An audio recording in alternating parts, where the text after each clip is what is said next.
हिमाचल प्रदेश पंचायत सचिवों के 853 पदों पर सीधी भर्ती होगी, जिसमें तकनीकी सहायकों के 219 पद भरे जाएंगे। लेकिन पिछली बार बहुत सारे बच्चे इसमें अप्लाई ही नहीं कर पाए थे। इसका सबसे बड़ा कारण यह था, एक तो फीस बहुत ज़्यादा थी, नंबर 2 पे जो कारण था वो बच्चों को इसके बारे में इंफॉर्मेशन बाद में पता चली, जिसकी वजह से टाइम जो था वो निकल गया था और वो अप्लाई नहीं कर पाए थे। यहाँ पे जो टीजीटी कमीशन की तैयारी कर रहे हैं उनके लिए यहाँ पे बहुत अच्छा मौका है। उनको सिर्फ एक ही सब्जेक्ट तैयार करना पड़ेगा, बाकी उनकी तैयारी हो जाएगी। बहुत आसान तरीके से वो इस एग्जाम को क्वालिफाई कर पाएंगे। पेपर किस तरह से आता है, क्या इसमें सिलेबस है, क्या सैलरी रहेगी, क्या इसमें योग्यता रहती है, सब कुछ हम लोग यहाँ पे डिटेल में डिस्कस करेंगे। सबसे पहले बात करते हैं, यहाँ पे ये जो भर्ती होती है ये कॉन्ट्रैक्ट बेसिस पे होती है और इसमें 5,910 और ग्रेड पे को जोड़ के आपके पास 7,810 रुपये पर मंथ दिया जाता है। और जब आप लोग रेगुलर हो जाते हैं 2 साल के बाद, यहाँ पे बताया हुआ कि 2 साल के बाद जब आप रेगुलर हो जाते हैं तो आपकी जो सैलरी है वो 10,300 से लेके 34,800 के साथ 3200 ग्रेड पे रहता है। तो ये वेरी करेगा जब इसकी लेटेस्ट नोटिफिकेशन आएगी। और इसके बाद यहाँ पे जो एज रहती है, बहुत सारे बच्चे ऐसे पूछते हैं कि इसमें एज 18 ईयर से लेके 45 ईयर के बीच में रहती है। एज रिलैक्सेशन भी रहती है। तो एज का यहाँ पे हमने बता दिया है। होती थी उसमें +2 पास आपकी योग्यता रहती थी, लेकिन अभी बैचलर डिग्री कर दी गई है और इसमें बैचलर डिग्री के साथ आपके पास कंप्यूटर का नॉलेज होना भी जरूरी है, जिसमें कि स्पीड टाइपिंग टेस्ट भी होता है इसमें, जिसमें स्पीड आपकी इंग्लिश में 30 वर्ड्स और हिंदी में 25 वर्ड्स रहती है।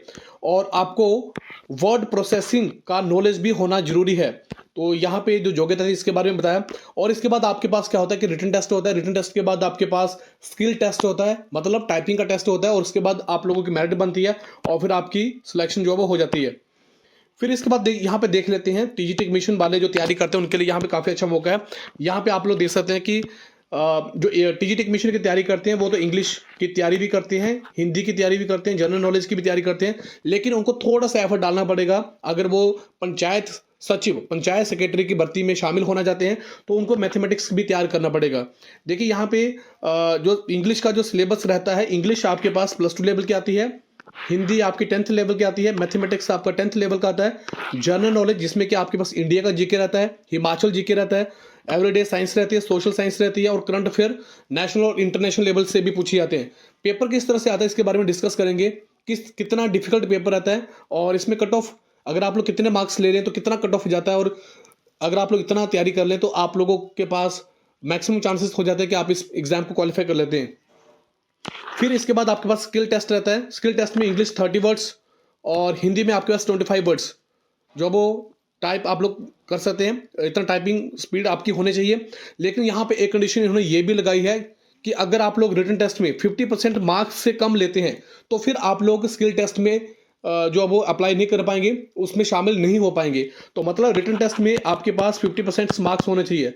यहाँ पे जो नंबर बताए गए हैं इसको बाद में जो मार्क्स थे इनको चेंज किया गया था। इसमें इंग्लिश के 25, हिंदी के 25 और मैथमेटिक्स के 25 और इसके भी 25 25 इसमें आपके पास मार्क्स रहते हैं। देखिए अभी जो नया सिलेबस जारी किया जाएगा और ये पेपर किसके द्वारा कंडक्ट करवाया जाएगा। पिछली बार जो पेपर हुआ था, ये जो फॉर्म जो भरे गए थे वो HPO के माध्यम से भरे गए थे। बाद में इसका हिमाचल प्रदेश स्टाफ सिलेक्शन के द्वारा पेपर कंडक्ट करवाया गया और उसके बाद HP रेवेन्यू डिपार्टमेंट के द्वारा इसका रिजल्ट निकाला गया। मतलब इसमें 1-2 साल इन्होंने लगा दिए थे। लेकिन इस बार जो आपके पास पंचायत सेक्रेटरी का पेपर होने वाला है वो HPRC के माध्यम से कंडक्ट करवाया जाएगा और बहुत जल्द आप लोगों को वैकेंसी देखने को मिलेगी। देखिए अब चलते हैं हम लोग कि इसका पेपर जो किस टाइप का आता है। बार जो पंचायत सेक्रेटरी का पेपर हुआ था इसे यहाँ पे डिस्कस करेंगे, लेकिन पूरा पेपर डिस्कस नहीं करेंगे। बस आपको टोटली आइडिया दिया जाएगा कि इस टाइप के क्वेश्चन पूछे जाएंगे। लेकिन अभी देखिए ना 2021 में पेपर हुआ है, 4 साल हो चुके हैं, पेपर नहीं हुआ है, तो आपको इसका लेवल भी हाई लेवल पे देखने को मिलेगा। चलिए पहले बात कर लेते हैं कि 2021 में जो पेपर हुआ था वो किस टाइप का हुआ था, उसमें कैसे प्रश्न पूछे गए थे। जैसे यहाँ पे देख सकते हैं कि पैरालंपिक्स 2020 में किस देश में आयोजित किया गया, तो ये इतना डिफिकल्ट क्वेश्चन नहीं है करंट अफेयर में। और संयुक्त राज्य अमेरिका का 46वां राष्ट्रपति कौन चुना गया, आसान से क्वेश्चन पूछे गए थे। हिमाचल प्रदेश, देखिए यहाँ पे हिमाचल जीके के प्रश्न जो पूछे गए, हिमाचल प्रदेश में सबसे बड़ी प्राकृतिक झील कौन सी थी, तो झीलों से रिलेटेड प्रश्न पूछा गया था। 2011 की जनगणना के अनुसार हिमाचल प्रदेश के किस जिला में महिला साक्षरता दर सबसे कम है, तो इस रोहतांग दर्रा कुल्लू घाटी को किस घाटी से जोड़ता है। फिर यहाँ पे संयुक्त राष्ट्र का महासचिव कौन सा है, करंट अफेयर से प्रश्न पूछे जाते हैं। जैसे मैंने आपको बताया न, तो इसमें नेशनल और इंटरनेशनल लेवल के प्रश्न पूछे जाते हैं। लेकिन जो पेपर पिछली बार हुआ था वो इजी टू मॉडरेट टाइप का था। और भारत में सबसे पुराना टाइगर रिजर्व कौन सा था, इस टाइप के प्रश्न पूछे गए हैं। भारतीय, देखिए ये पॉलिटिकल साइंस का प्रश्न पूछा गया और काफी इंपॉर्टेंट और काफी बार डिस्कस भी किया गया है। भारतीय संविधान के किस हिस्से को संविधान की आत्मा कहा जाता है? तो ये भी प्रश्न जो था काफी आसान। में कौन सी पंचवर्षीय योजना लागू की जा रही है? देखिए ये भी आप लोगों को देखना पड़ेगा। नीति आयोग का जो अध्यक्ष होता है वो कौन होता है? तो काफी आसान प्रश्न यहाँ पे पूछे गए थे। गुप्त साम्राज्य का अंतिम शासक कौन था? सन 2020 में, देखिए जब पेपर आपका 2021 में कंडक्ट किया गया है तो 2020 से प्रश्न पूछे गए हैं। अगर आप लोग पंचायत सेक्रेटरी की तैयारी करना चाहते हैं तो फिर आप लोगों को जो करंट अफेयर होगा कम से कम आप लोग जनवरी मंथ से स्टार्ट कर सकते हैं, जनवरी 2025 से ही स्टार्ट कर सकते हैं। और अगर आप यहाँ से भी स्टार्ट करेंगे तो काफ़ी हद तक आप लोग करंट अफेयर जो अच्छे तरीके से तैयार कर पाएंगे। फिर यहाँ पे साइंस से रिलेटेड प्रश्न पूछे गए हैं। पानी में हवा का बुलबुला जैसा व्यवहार करता है। और नेक्स्ट क्वेश्चन यहाँ पे देख सकते हैं, निम्नलिखित में से किसका उपयोग उन सामग्रियों और आयु निर्धारण के लिए किया जाता है जो कभी जीवित थी? तो ज्ञान के जनक कौन माने जाते हैं? बिल्कुल जनरल सा क्वेश्चन पूछा गया है। मानव शरीर में सबसे बड़ी और मजबूत हड्डी कौन सी होती है? तो ऑप्शन यहाँ पे दिए गए हैं। तो यहाँ पे जो हमारा मेन मकसद है कि आपको बताना है कि पेपर किस टाइप का आता है।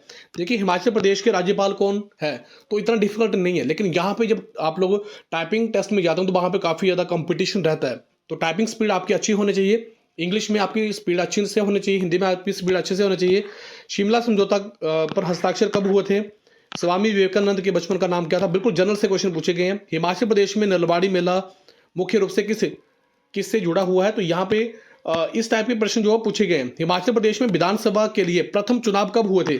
तो ये जब आप लोग हिमाचल जी के तैयार करने जाते हैं तो इस टाइप के क्वेश्चन जो वो ऑटोमेटिकली तैयार कर लेते हैं और बहुत अच्छे तरीके से तैयार हो जाते हैं। भारत का 48वां मुख्य न्यायाधीश किसे चुना गया? तो लेटेस्ट क्वेश्चन भी पूछे गए हैं। भारतीय संविधान के किस अनुच्छेद में लघु संविधान का नाम दिया गया है? तो काफी अच्छे प्रश्न है और बिल्कुल आसान से प्रश्न है। भारत वर्तमान में भारतीय रिजर्व बैंक के गवर्नर पद पर कौन धारण कर रहा है? तो इस टाइप के प्रश्न थे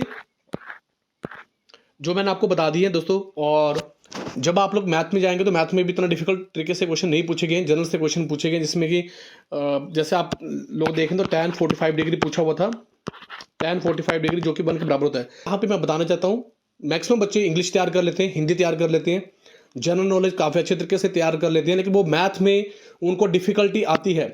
तो जो टीजीटी नॉन मेडिकल वाले हैं उनके लिए तो बहुत ही आसान हो जाता है, और जो बच्चे टीजीटी आर्ट्स वाले हैं उनके लिए भी इतना डिफिकल्ट नहीं है। अगर वो अच्छे तरीके से 3-4-5 महीने मैथ के ऊपर काम करेंगे तो उनका भी मैथ अच्छे तरीके से हो जाएगा। और जनरल देखिए जब तक पेपर कंडक्ट नहीं हो जाता है तब तक कट ऑफ के बारे में कुछ भी नहीं कहा जा सकता है। पेपर कट ऑफ जो जाती है वो पेपर के लेवल के अकॉर्डिंग ही जाती है। लेकिन यहाँ पर हम लोग कुछ आपको जनरल आइडिया बता देते हैं कि अगर आपने इतने मार्क्स ले लिए, इतने क्वेश्चन ठीक कर लिए, तो मैक्सिमम चांसेस हो जाएंगे कि आप लोग जो है वो टाइपिंग टेस्ट के लिए जा सकते हैं। देखिए यहाँ पे अगर आपके पास 65 और 70 प्लस नंबर अगर आप लोग ले लेते हैं तो मैक्सिमम चांसेस है कि आपको स्किल टेस्ट के लिए बुलाया जाएगा। और जब आप लोग तैयारी करें तो रिटन टेस्ट के साथ साथ आप लोग टाइपिंग पे ध्यान दें। और जो बच्चे मैथ को नहीं पढ़ते हैं, अगर वो मैथ में अच्छे से स्कोर कर लेते हैं तो मैक्सिमम चांसेस हो जाएगा कि आप इस एग्जाम को क्वालिफाई कर लेंगे, आपकी जो नौकरी है वो पक्की है। तो ये आज का वीडियो था। फिर अगर आपके मन में कोई प्रश्न है तो कमेंट बॉक्स में जरूर टाइप करें। दोस्तों ये वीडियो आपको कैसा लगा आप अपनी राय कमेंट बॉक्स में जरूर बताएं। आप लोगों ने मुझे इतना समय दिया, आप सभी का बहुत बहुत धन्यवाद। थैंक यू वेरी मच दिल से।